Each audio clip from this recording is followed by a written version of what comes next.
우리 오늘 계속해서 강의안을 보시면서 성경에 게시된 하나님의 구속사 운동에 대해서 같이 공부를 하도록 하겠습니다. 우리 지난 시간까지 질서의 하나님에 대해서 공부를 했습니다. 그래서 여러분 이 흐름을 한번 잘 기억해 보시면 이제 우리가 하나님의 구속사 운동, 절대주권 하나님의 구속사를 배우고 있잖아요. 근데 그게 이제 성경의 가장 큰 물줄기이기 때문에 배우는 겁니다. 그러니까 우리가 이걸 배운 이유가 단순하게 어떤 지식적인 뭔가를 더 채우기 위함이 아니고 궁극적으로는 여러분들이 하나님의 말씀을 더 잘 보기 위함이죠. 더 궁극적으로는 그 말씀을 통해서 여러분들이 하나님을 만나고 그분의 음성을 듣는 것이고요. 근데 그렇게 하기 위해서는 이제 성경이라는 책을, 우리 보통 기독교를 체계 종교라고 하거든요. 그래서 이 성경이라는 책을 잘 이해하기 위해서는 성경의 어떤 거는 원리, 성경의 큰 뼈대들을 알아야 되는데 그게 바로 하나님의 절대 주권과 또 하나님이 펼치시는 구속사라고 말씀을 드렸습니다. 그래서 우리가 그 두 가지 이제 큰 전제를 공부할 텐데 먼저 우리가 하나님의 절대 주권을 공부를 하고 있는 거죠. 근데 그 중에서 하나님의 절대 주권 속에서 이제 우리가 처음으로 보고 있는 게 바로 존재 세계에 나타난 하나님의 절대 주권이라고 제가 말씀을 드렸습니다. 그래서 지금까지 우리가 5개를 배워왔던 것들, 그래서 뭐 하나님은 존재하신다, 그리고 하나님 말씀하신다, 그분은 전능하다, 그분은 주권적이다, 그분은 질서 가운데 존재 세계를 창조하셨다. 그러니까 창조 세계에 나타난 하나님의 절대 주권을 공부하면서 5가지를 언급해 왔던 것입니다. 한번 기억을 더듬어보시면 좋겠고, 그렇기 때문에 여러분들이 이제 이걸 배우고 우리가 성경을 볼 때는 항상 우리가 이 배워왔던 이 하나님을 중심해서, 삼일체 하나님을 중심해서 여러분들이 성경을 읽어 나가는 훈련을 이제 해야 되는 거겠죠. 단순히 배운 것으로 끝나지 않고 여러분들이 앞으로 성경을 보거나 또 묵상하거나 혹은 성경을 배울 때마다 이런 하나님이 성경에서 어떤 분이신가에 대한 깊은 인식과 전제를 가지고 여러분들이 성경을 볼 때 우리가 성경을 오독하지 않을 수 있는 오독의 이 위험성을 현저하게 이제 줄여주는 거죠. 성경에서 뭐 하나님을 이렇게 뭐 부정적으로 우리가 본다거나 인간을 더 하나님보다 더 주체로 보고 하나님을 객체로 본다거나 이런 식의 성경 읽기가 우리가 큐티를 할 때 얼마나 많은지 모르거든요, 여러분. 그래서 그런 큐티 때문에 사실은 이런 이단들이나 아니면 성경 교회사 속에서 그런 잘못된 성경 해석들이 많이 나왔던 것도 바로 그런 거였어요, 여러분. 왜냐면 잘 아시는 대로 이런 말시온이라는 사람은 구약의 하나님은 악하다는 겁니다. 심판모하고 다 때려 죽이고 막 가난한 사람들 다 죽이고 남녀 아이까지 다 죽이고. 그러니까 구약의 하나님 아니야. 신약에 특별히 이제 하나님의 사랑이 드러난 그런 성경들만 성경이야. 그럴 수 없는 거죠, 그런 거죠. 그런 거라든지 아니면 이제 뭐 성경에서 계속 사람을 담자, 뭐 다윗을 담자, 아브라함을 담자, 누구를 담자 이런 식으로 간 것도 성경을 하나님 절대 주권에서 안 보는 거죠, 그렇죠? 그래서 우리 그런 부분들을 여러분들 잘 기억하시고 우리 지난 시간에는 질서에 대해서 제가 말씀을 드렸습니다. 오늘은 존재 세계에, 창조 세계에 드러난 하나님의 절대 주권의 하나님에 대해서 공부할 때 6번째 이제 생명의 하나님을 계시하고 있다라고 했습니다. 그래서 창세기 1장 2절에 하나님의 영은 수면에 운행했다라고 하면서 창조 때 하나님이 어떤 역사를 하셨는지, 물론 삼위 하나님에 대해서 다 나옵니다, 그렇죠? 성부 하나님과 성자 하나님과 성령 하나님, 특별히 이제 성부와 성자의 사역을 우리가 너무 잘 아니까 골로새서라든지 아니면 창세기에서 일단 제일 잘 드러나는 게 사실은 성부와 성자고요. 근데 여기 보면 하나님의 영이 수면에 운행했다라고 하면서 성령 하나님도 삼일체로서 이 창조 사역에 이렇게 관여하셨다. 물론 우리가 하나님의 절대 주권에 배우는 거니까 그분이 독립적으로 분리돼서 뭐 성부만 절대 주권이고 성자와 성령은 종속돼 있고 이건 아니겠죠, 여러분. 그래서 항상 여러분들이 하나님 하면 삼위일체를 인식하고 성부와 성자와 성령께서 함께 늘, 그분은 분리되실 수가 없으니까 이 성부, 성자, 성령이 연합된 상태에서 하나님을 역사하신다. 근데 창조 사역에서 각각의 위격들이 여러분 하시는 일들을 구별해서 보여주는 거죠. 그래서 이걸 좀 우리가 어려운 말로 하면 여러분, 성부와 성자와 성령이 한 하나님으로 삼일체 한 하나님으로 계시다는 것, 그 우리가 존재론적 삼일체라고요. 그러니까 하나님 생각할 때 항상 우리가 존재론적으로는 성부, 성자, 성령의 세 위격이 한 분 하나님 이렇게 인식해야 돼요, 여러분들이.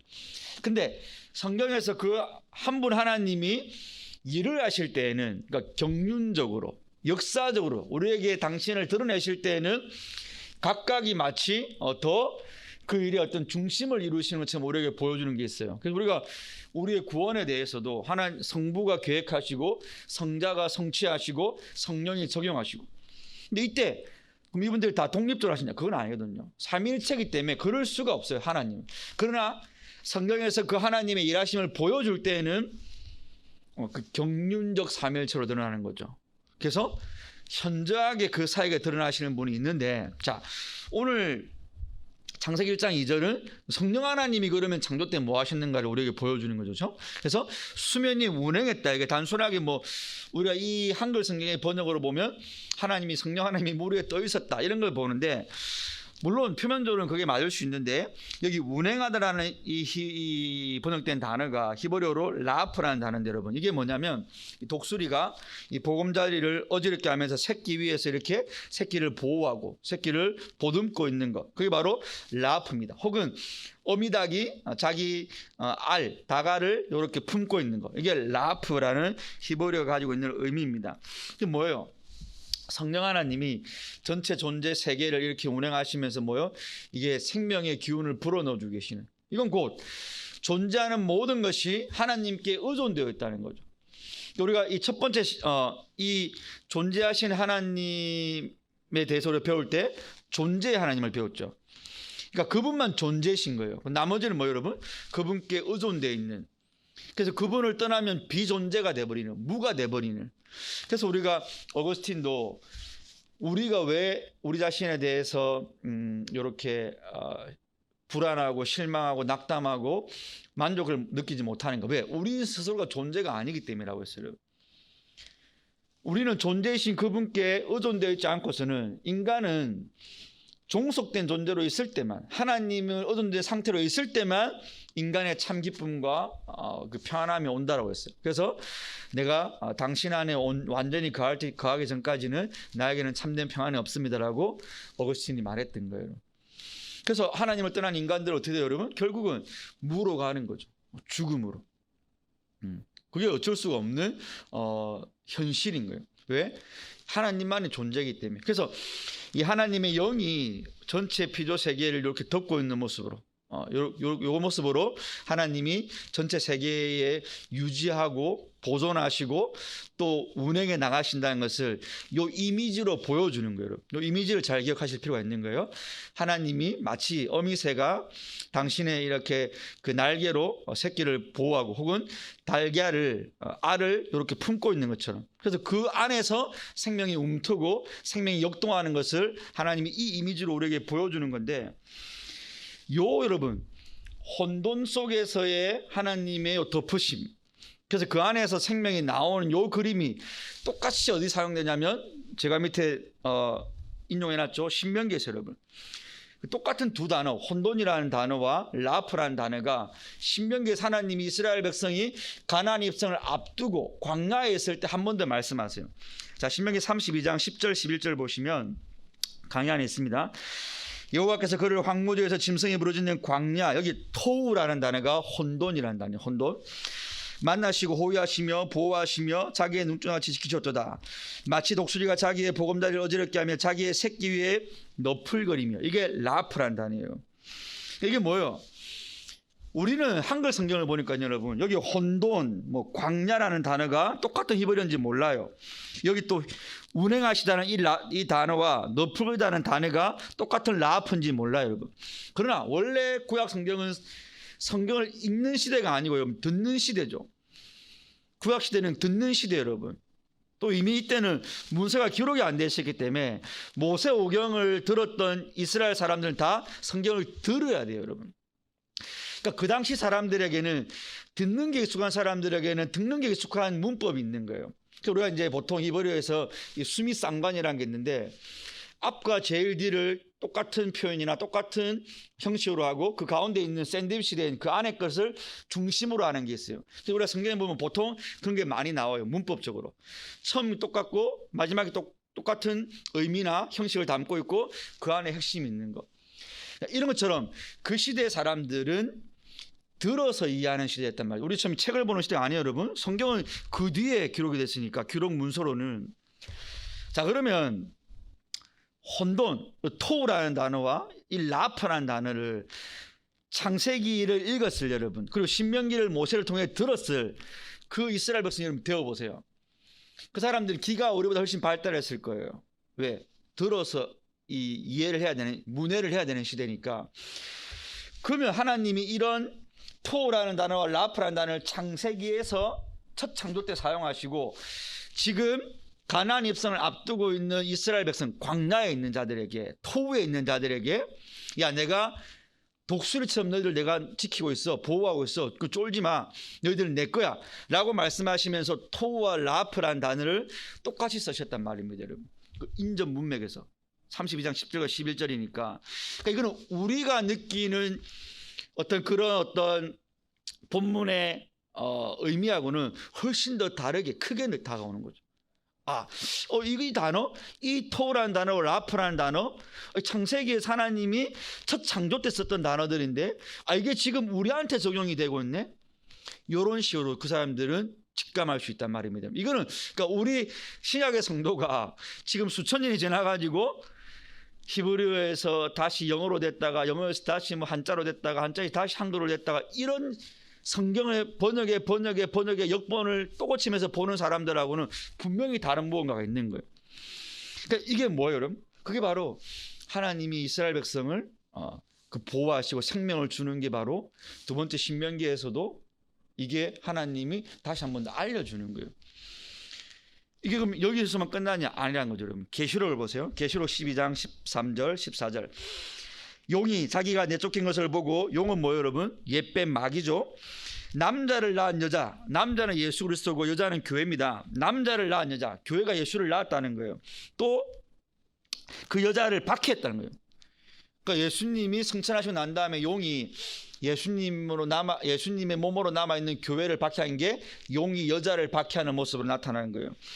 그 여자가 근데 큰 독수리의 날개를 받아 자기 광야 곳으로 날아가서 거기서 뱀을 피하여 한 때와 두 때와 반 때, 세 때 반이죠. 1260일입니다. 이게 이제 예수님의 초림과 재림 어간의 사이를 말할 때 한 때, 두 때, 반 때, 3년 반 평화의 때를 이렇게 말을 하는 겁니다. 똑같은 그림이죠, 여러분. 첫 창조 때 하나님이 여호와의 영이 수면에서 라프, 당신의 창조하신 세계를 품고 생명을 낳았던 것처럼, 두 번째 이스라엘 가나안 백성, 가나안 땅 가기 전에 하나님이 그들을 보호하시고 생명을 품으시는 모습으로 교회거든요, 여러분. 하나님 똑같이 하시는 거죠. 여자는 교회입니다, 여러분. 그 여자가 마귀에게 이렇게 핍박을 받을 때 하나님이 독수리처럼 날개를 펴고 그들을 보호해서 광야 안전한 곳으로 피신해서 그들을 광야에서 승리케 하시는 거. 똑같죠, 여러분. 그러니까 성경이 이렇게 일관성이 있고 성경의 구속사가 통일성이 있는 거예요. 근데 그 모습을 하나님이 어미새, 독수리가 자기 새끼를 보호하고 품고 안고 있는 모습으로 우리에게 그림 이미지로 보여주는 거란 말입니다. 이것만 해도 사실은 성경 전체예요. 창세기, 신명기, 계시록. 첫 창조 때하고 또 이스라엘 백성들 때하고 신약의 교회 때하고 하나님이 동일하게 역사하신단 말입니다, 여러분. 그러니까 성경이 다른 이야기 하는 게 아니라는 거예요, 여러분.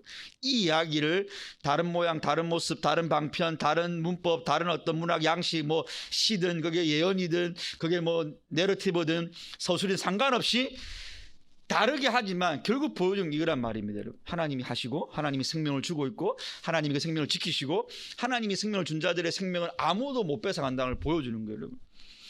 우리가 이 본문을 받아들일 때 이 절대 주권의 하나님이 우리에게 생명을 주는 분이다, 생명을 수여하는 분이다, 생명의 하나님이라는 것을 알 때 여러분들이 생명에 대한 인식이 달라져야 되는 거란 말입니다, 여러분. 우리의 생명이 나에게 있지 않다는 것과 우리의 생명이 좋은 차를 타는 데 있지 않다는 것과 우리의 생명이 많은 돈을 버는 데 있지 않다는 것과 여러분의 생명이 여러분의 노후를 스스로가 보장하는 데 있지 않음을 알아야 되는 거예요, 여러분. 이걸 아는 자와 모르는 자의 삶이 어떻게 차이 나겠어요? 얼마나 차이 나겠어요, 여러분? 그러니까 우리에게 사실 주어진 것은 생명을 걱정해야 되는 거 아니에요, 여러분. 이미 생명의 문제는 해결이 됐고 우리는 우리에게 있어서는 그 생명을 누리는 삶을 어떻게 살아야 될 것인가죠. 근데 우리의 삶이 이게 전복이 돼가지고 내 삶을 어떻게 해가지고 내가 내 생명을 어떻게 보존할 것인가 우리가 간단 말이죠. 그게 불신자의 모습이잖아요. 내게 주어진 삶으로 내 생명을 내가 어떻게 연장할 것이며 내가 어떻게 더 편하게 살 것이며 내가 어떻게 다른 사람들의 생명보다 더 멋진 생명을 살 것인가. 근데 우리는 생명의 문제는 이미 예수님 안에서 하나님이 주신 생명 안에서 우리는 보장이 된 거고 신자의 삶은 그 생명을 하나님 앞에 바칠 수도 있는 거고 하나님을 위해서 우리가 헌신할 수도 있는 거고 하나님의 영광을 위해서 살아내는 데 쓰는 수단이 된단 말입니다. 여러분. 그렇죠? 그리고 우리 경양교회의 예수 목적 내 삶 수단에 그 모토도 사실 다 포함된 거예요. 여러분. 그래서 이 성경은 똑같은 이야기를 이렇게 다른 그림으로 보여주지만 그 본질적인 이미지는 똑같다. 하나님이 생명을 주는 분이고 생명의 근원이시다라는 겁니다. 여러분. 이해되시죠? 그래서 이런 부분도 나눠보시고 오늘은 마무리하니까 빨리빨리 넘어갈게요. 여러분. 자, 7번 보시면 자 창조 세계에 드러나는 하나님의 절대 주권 가운데 7번째는 영광의 하나님입니다. 영광의 하나님. 자, 성경을 보시면 시편 19편에 하늘이 하나님의 영광을 선포하고 궁창이 그의 손으로 하는 일을 나타내. 이게 뭐예요? 일반 계시죠. 존재 세계에 하나님의 영광이 이미 발산되어지고 있는 거예요. 하나님의 영광이 거기에 녹아져 있는 거예요. 그러니까 우리가 원래 온전한 이성과 타락하기 전에 이런 우리의 이성으로는 우리의 어떤 감각으로는 그 우리가 충분히 인식하고 거기에 적절하게 반응할 수 있는 존재들이었지만 타락한 이후로 물론 우리가 거기에 대해서 어느 정도 닫혀 있는 건 맞습니다. 그러나 여러분 보세요. 하나님의 하나님이심, 그 우리가 신성이라고 해요. 그렇죠? 신적 본성. 그건 하나님만 가지고 있는 속성이에요. 인간에게 없는 거예요. 무한하심, 전능하심, 불변하심, 그리고 자존성, 독립성. 하나님은 누구에게 의존되어 있지 않죠, 여러분. 그리고 그분은 무한합니다. 스스로 계신 자존성이에요. 그분은 전능하신 분입니다. 이런 속성들은 하나님만 갖고 계신 거예요. 그게 피조 세계에 담겨 있단 말입니다. 그래서 우리가 이 피조 세계를 볼 때 하나님의 영광을 볼 수 있는 게 바로 거기 있는 거예요. 영광이란 건 여러분 어떤 존재의 존재됨이 드러나는 걸 우리가 독사, 영광이라고요. 이 독사라는 이 헬라 단어에서 여러분 나중에는 이제 오스독스라든지 뭐 이렇게 패러독스라든지 그러니까 잘못된 견해, 정통 견해가 나왔는데 그러니까 어떤 존재에 대한 바른 견해, 바른 어떤 그런 찬양, 바른 어떤 고백이 바로 독사라는 단어에서 나온 거예요. 그게 독서라는 그게 뭐 견해라는 뜻으로 나중에 이제 언어가 더 발달됐지만 그러면 하나님의 존재, 하나님에 대한 어떤 바른 그 인식이 우리는 하나님의 영광이라는 거 안에 다 포함되어 있다는 걸 우리가 이제 알아야 되는 거예요. 근데 우리가 타락해서 모르게 됐죠. 그러나 여러분 바울이 로마서에서 말한 것처럼 모르게는 됐지만 우리가 아예 깜깜이가 된 건 아니에요. 그래서 하나님이 나중에 그것 가지고 일반 계시 가지고 우리를 심판 안 됐잖아요. 이게 왜 우리가 부인할 수 없냐면 여러분 미국의 갤러리 무슨 협회에서 당신이 미술 작품을 보고 눈물을 본 적이 있습니까? 라고 설문조사를 했어요. 그러니까 많은 사람들이 있다고 했어요. 그럼 당신이 어떤 작품을 보고 했냐? 제가 지금 그 작가 이름 로카소인가 무슨 나 잘 모르. 저 미술에 잘 문외하기 때문에 모르는데 어떤 무슨 그 미술 작가의 작품을 볼 때 제일 많이 울었대요. 근데 제가 찾아봤어요. 그 다음 작품이 뭐냐? 없어요, 여러분. 그냥 다른 작품보다 큰 캔버스에다가 물감을 그냥 여러분, 노란색이면 노란색, 빨간색이면 빨간색 그냥 풀어놓은 거예요. 그 말고 없어요. 근데 사람들이 그걸 보고 운대요, 여러분. 뭐 감동적인 뭐가 있다거나, 뭐 어떤 모성애가 느껴진다거나, 뭐 어떤 인류애가 느껴진다 그런 게 없어요. 그냥 물감 덩어리. 근데 좀 더 큰 이 캔버스에. 그래서 그 그림을 볼 때는 30cm 앞에서 봐야 된대요. 왜냐하면 전체 그림이 안 보이고 그러면 그 물감 덩어리만 보인대요. 왜 그 사람들이 그 그림을 보고 우느냐? 그 큰 그러니까 전체가 안 보이는 이런 광대함 속에서 그 그림 덩어리를 보고 있을 때 거기서 어떤 경외심을 느낀대요, 사람이. 이게 똑같은 거예요. 우리가 끝없이 이어지는 수평선이나 지평선이나 혹은 이런 광활한 우주를 볼 때 일반적으로 사람들이 우아하는 것처럼 동물에게는 없는 인간이 자연에 가지는 그런 숭고함, 경외심이 그 그림을 볼 때 사람들이 느낀대요. 여러분. 그러니까 그 앞에서 자기가 감동을 받고 눈물을 흘린대. 뭐 저는 이해는 잘 안 되는데 대부분의 사람들이 그렇대요, 여러분. 이게 뭐예요? 그러니까 인간에게는 이 그 그림의 효과가 주는 효과가 바로 뭐냐면 이 자연 세계의 어떤 그런 심오함 그리고 자연이 주는 경외함 때문이라고 그때 철학자가 말을 했거든요. 그 뭐예요? 인간이 타락했지만 이런 자연 세계에 담겨져 있는 하나님의 영광을 개슴츠레하게 어렴풋이지만 본다는 거예요. 와, 이 광대한 우주, 와, 이 광활한 대지, 이 끝없는 어떤 수평선, 이걸 볼 때, 그리고 혹은 이 정말 무시무시한 이런 해일이나 그런 어떤 자연 앞에서 인간이 어떤 경외함을 느낀다는 거죠. 바로 그게 여러분 자연이 담고 있는 하나님의 영광이 영광. 자, 그래서 하나님의 영광은 여러분 그분 스스로가 하나님이시니까 신적 영광이 있겠죠. 근데 그게 하나님이 만드신 자연 세계에서 드러나는 우리가 발산적 영광이라고 해요. 하나님이 가진 본질적 영광이 있고 그게 예를 들어서 보세요, 여러분. 제가 이걸 만들 때 칩시다. 이걸 맨 처음 나왔을 때 사람들이 이걸 보고 스티브 잡스에게 영광을 돌렸어요. 와, 대단하다. 어떻게 폰을 보고 노래도 듣고 폰으로 우리가 바로 스타벅스 커피를 시키지? 그때 그랬잖아요, 여러분. 그러니까 이거는 발산된 영광이었어요. 스티브 잡스의 발산된 영광이었어요. 근데 스티브 잡스가 가지고 있는 지능, 그 어떤 아이디어는 그 사람의 본질적 영광이죠. 그러니까 이걸 보고 사람들이 스티브 잡스에게 이거 자체를 뭐 경외하지는 않잖아요. 스티브 잡스는 그 사람을 우리가 높였단 말입니다. 자, 그러면 이 영광인데 이걸 보고도 저는 그때 사실은 스마트폰을 안 썼거든요. 별로 관심이 없었어요. 그걸 우리가 현시적 영광이라고 해요, 여러분.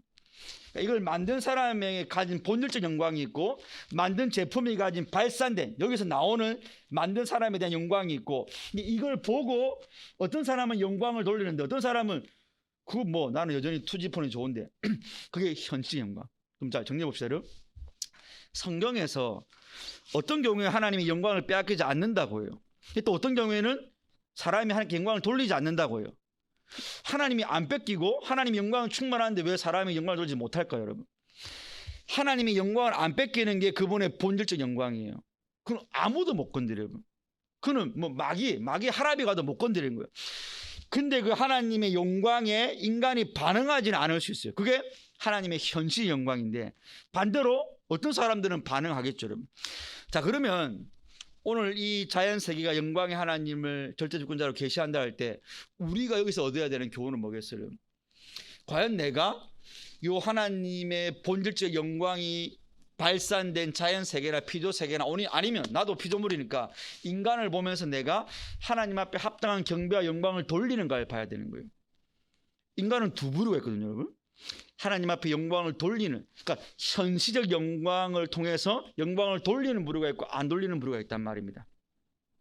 우리가 어떤 쪽에 속했는지를 내가 봐야 되는 거예요.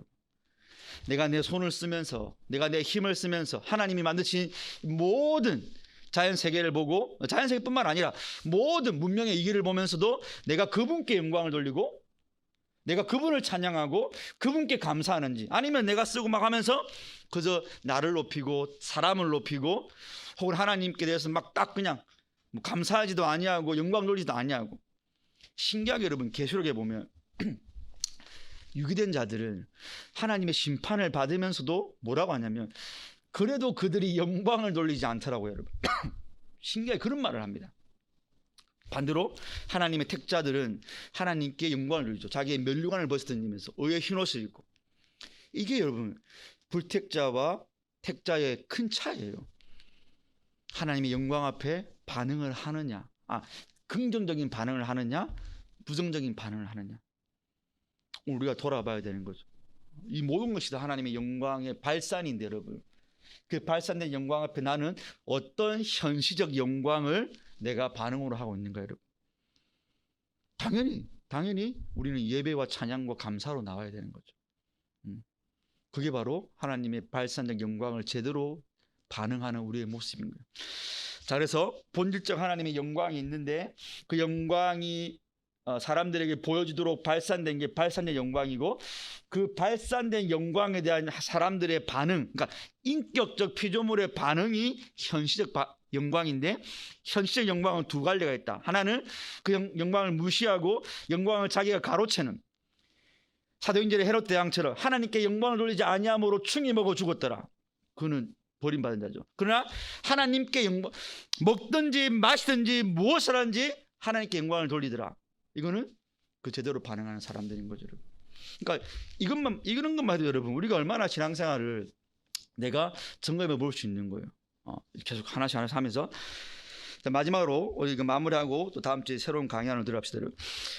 자, 구속 언약의 새 예수를 주 예수를 계시하고 있다. 여러분, 자, 요한복음과 골로새서의 그 성경 본문을 보시면 한번 읽어봅시다. 태초에 말씀이 계시니라. 이 말씀이 하나님과 함께 계셨으니 이 말씀은 곧 하나님이시니라. 그가 태초에 하나님과 함께 계셨고 만물이 그로 말미암아 지은 바 되었으니 지은 것이 하나도 그가 없이는 된 것이 없더라.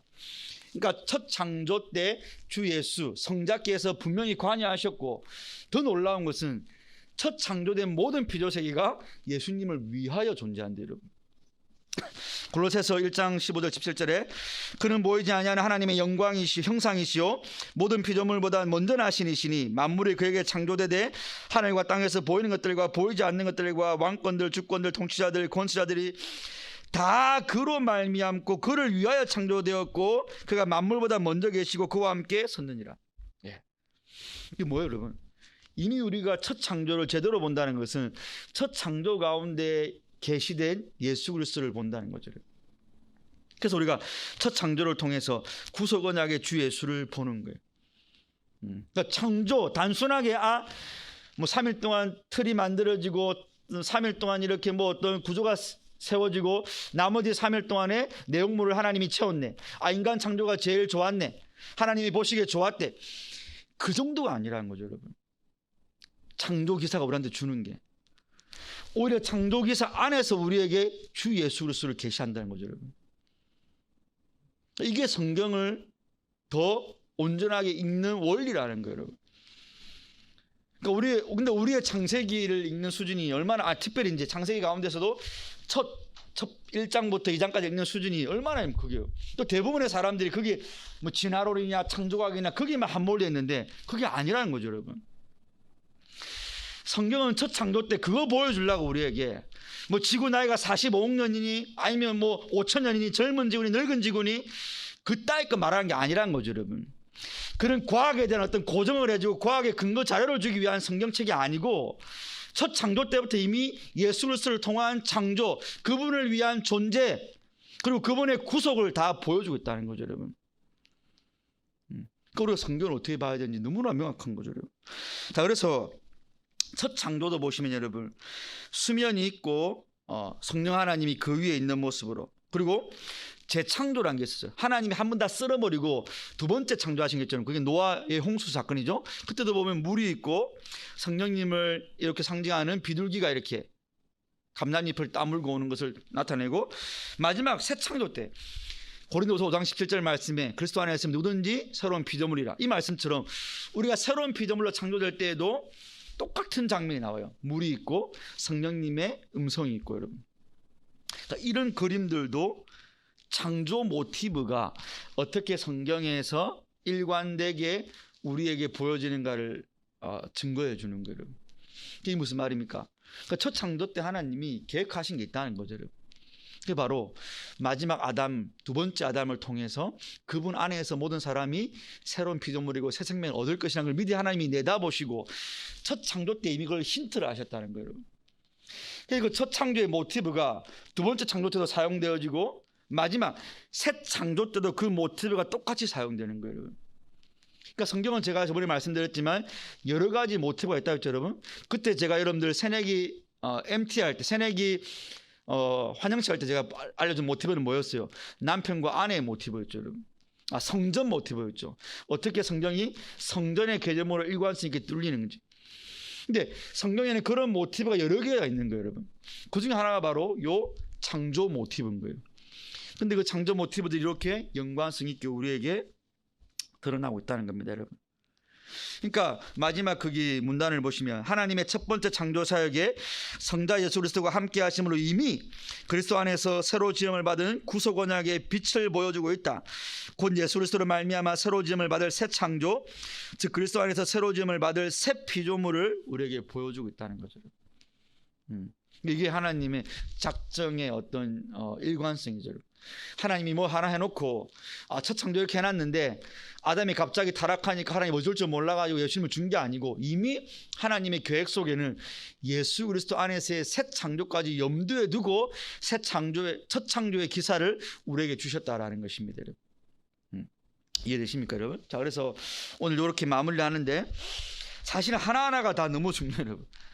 원래 진도 빠르게 나갔으면 하나하나가 다 20분 분량은 다 넘게 나오는 겁니다. 그러나 제가 오늘 그렇게 하면 너무 또 늘 것 같아서 오늘 제가 빨리 뺏긴 뺐어요. 그리고 얼마 남지 않아. 그리고 또 오늘 구역 모임할 때 나누는 질문이 나머지 것들을 다 다뤘기 때문에 제가 이렇게 빨리 뺐는데 중요해요, 여러분. 생명의 하나님 역사에서는 바로 하나님만이 생명을 주시는 생명의 근원이시다. 적용할 점은 그럼 우리가 내 생명의 문제에 대해서 우리는 어떤 인식을 가져야 되는가? 그건 내가 유지할 수 있는 건가? 내가 생명을 좌지우지할 수 있는 건가? 그건 아니라고 했죠, 여러분. 우리에게 생명 문제는 해결됐고 이제 그 안에서 내가 내 삶을 어떻게 생명의 문제가 해결된 자답게 영생을 얻은 자답게 살 것인가를 우리는 고민해야 되는 존재가 그리스도인인 거고, 영광의 하나님은 하나님의 본질적 영광이 피조된 세계에 발산되어져 있다. 그런데 우리는 그걸 보고 하나님을 안다. 근데 타락한 인간에게는 기능적으로 문제가 있기 때문에 100%는 모른다. 그러나 그 기능이 회복된 성도들은 그 영광을 볼 수 있어야 된다. 그래서 하나님이 만드신 피조세계를 통해서 우리는 적절하게 바르게 반응을 해야 되는데 그게 바로 현시적 영광이다. 그러니까 본질적 영광, 발산적 영광, 현시적 영광이 있는데 불택자는 영광을 돌리지 않더라고. 택자는 영광을 돌리더라. 어떤 문제까지도 먹든지 마시든지 먹는 가장 저차원적인 문제까지도 그분께 영광을 돌리더라. 한번 적용할 수 있겠죠, 여러분들이. 내가 과연 내 삶의 가장 사소한 문제에서부터 가장 귀한 문제까지 내가 하나님께 영광 돌리는 자세로 내가 접하고 있는가? 그저 밥 먹을 때 형식하는 기도가 아니고 진짜 내가 감사하면서 하나님 감사합니다, 하나님 주신 겁니다 라고 하고 먹고 있는지, 여러분. 내 삶의 가장 고차원적인 자아를 실현하는 데 있어서 내가 내 취업과 내 직장 생활과 나의 연애 생활과 나의 비전 성취가 그분의 영광을 위한 수단으로 내가 하고 있는지, 여러분. 영광의 하나님을 우리가 모시고 사는 거죠. 마지막에 구속 언약의 주 예수를 계시하고 있다. 그래서 여기서는 창조 모티브가 사용되었는데 그게 바로 물이 있고 그 위에 하나님이 덮고 계신 것으로, 그게 첫 창조와 두 번째 재창조와 그 다음에 마지막 새 창조에서 동일한 모티브로, 동일한 이미지로, 동일한 비유로 우리에게 주어지고 있다. 결국은 첫 창조도 그렇다면 예수 그리스도의 새 창조를 내다보면서 그거에 대한 어떤 하나의 그림자요 모형으로 된 거고, 본질은 뭐예요? 예수님 안에서의 새 창조가 우리에게 본질적으로 주어진 거다. 그럼 뭐예요? 과연 내가 새로운 피조물에 합당한 자로서의 삶을 내가 살고 있는지. 그게 예수 밖에서는 안 되고 예수님 안에서만 되는 거고, 예수님과의 매일매일의 임마누엘을 누리는 자만 새 창조에 합당한 삶이 나오는 거예요, 여러분. 여러분들 예수님을 내가 믿고 있다는 것만으로 나오는 거 아니잖아요. 제가 강조하죠. 예수님, 나를 죄에서 구원하신 예수님의 이름에만 몰면 안 되고 임마누엘의 주님까지 여러분들이 그분을 붙잡아야 된다고. 내가 그 예수님 안에 거한다는 것을 내가 인식하고 날마다 그분과 교제하는 삶을 살 때 여러분의 말과 행동은 변할 수 있는 거예요. 그 아니고서는 결코 여러분들이 기질을 못 이깁니다. 그럼 구원하고는 상관없는, 구원받았을 수 있어요, 여러분. 그렇죠? 구원받았어요. 그러나 구원받았지만 여러분들이 지금 삶이 변화됐습니까? 여러분의 삶이 내가 구원받기 전과 내가 뭐 어떤 내 말투나 나의 어떤 행동 거지가 많이 달라졌습니까? 아마 아닐 거예요, 여러분. 대부분 다 똑같은 문제로 넘어지고 똑같은 문제로 짜증내고 똑같은 문제로 싸우고 똑같은 문제로 낙심하고 똑같은 문제로 불평하고 있을 거예요. 왜요? 여러분, 예수님 안에서 구원은 받으실지 모르겠지만 그분과 교제를 하지 않으면 새 창조의 모습이 안 나옵니다, 여러분. 물론 그 구원받은 거 안에서 이제 예배자의 모습도 나오고 하지만 그거는 기본적으로 우리에게 딱 하나님 우리를 예수님의 백성을 돌이킬 때 기본적으로 나오는 거예요. 예배하는 삶이나 뭐 헌금하는 삶이나 그런 것들은. 근데 그건 마지노선이잖아요, 여러분. 그걸 더 넘가하는 어떤 것. 내 삶의 365일이 주님과의 연합 가운데서 내가 그분을 인식하고 그분이 기뻐하는 삶을 살려고 추구하는 삶은 그분이 피로운 피조물로서의 삶을 날마다 추구하지 않는 자에게는 안 나오는 거예요, 여러분. 여러분들 다 아마 경험적으로 느낄 거고 여러분들 다 자각하고 있을 겁니다. 그래서 이렇게 해서 우리 첫 번째 강의를 제 생각과는 다르게 상당히 오래 저는 이 강의를 사실은 한 번 준비한 건데 이렇게 오래 할 줄 몰랐지만 모르겠어요, 여러분. 어쨌든 뭐 진도는 제가 저번에 말씀드렸지만 진도를 너무 신경 쓰지 말고 하나하나가 너무 중요한 거기 때문에 더 중요한 것은 여러분들이 요 하나님을 배웠다면 성경 볼 때마다 여러분 이제 요 하나님을 인식하면서 여러분 성경을 봐야 되는 거예요. 그래서 존재, 이게 우리 전제입니다. 인간의 경험에 의존을 할 수 없는 게 존재의 하나님. 그분이 말씀을 한대요, 여러분. 근데 그분이 또 주권의 하나님이시라네. 근데 그분이 또 전능하시다네. 근데 그분이 또 질서의 하나님이시라네. 그리고 그분이 또 우리에게 생명을 주시는 분이라네. 그리고 그분이 영광의 하나님이라네. 그리고 그분이 예수님을 우리에게 보여주시면서 예수 안에서 우리를 변화시켜가는 분이라네요. 그게 창조 때부터 이미 드러나 있다. 성경은 그런 책이다. 하나님 그런 하나님이다. 우리 기억하시면 좋을 것 같습니다. 그래서 오늘 우리 구역장님들 첫 번째 구역인데 오늘 모임인데 우리 구역원들과 잘 또 나눠주시면 감사할 것 같습니다.